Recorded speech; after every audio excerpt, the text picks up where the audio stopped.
అందాల పోటీల విషయంలో మంత్రులు పాల్గొంటుండని నారాయణ గారు చేసిన స్టేట్మెంట్ అనేది ఒకసారి సరిచూసుకోవాల్సిన అవసరం ఉందని చెప్పి వారికి విజ్ఞప్తి చేస్తున్నాం. ఎందుకంటే శాఖాపరమైన సంబంధాలున్న మంత్రులు కానీ శాఖాధికారులు మాత్రమే ఆయా ఈవెంట్స్కు సంబంధించి పాల్గొనడం జరుగుతుంది. ఇప్పుడు రామప్ప దేవాలయం దగ్గర సందర్శన ఉందనుకోండి, కొండా సురేఖ గారు ఉండాల్సి వస్తుంది.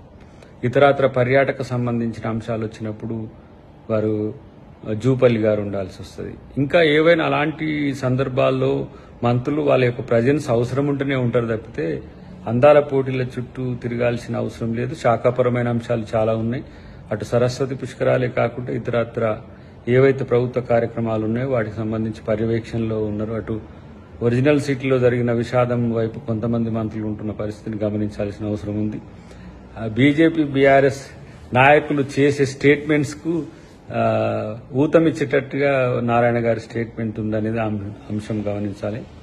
ఇంకొకటి ఏంటంటే భాగస్వామ్య పార్టీగా వారు ప్రశ్నించే హక్కు కూడా కలిగి ఉన్నప్పుడు కూడా వాటితో తెలంగాణ సంస్కృతి, తెలంగాణ జాతీయ గీతం, తెలంగాణ యొక్క కల్చర్ అనేది ప్రపంచ దేశాలన్నిటికీ ఇప్పుడు పోతున్న అంశాన్ని మీరు గమనించండి.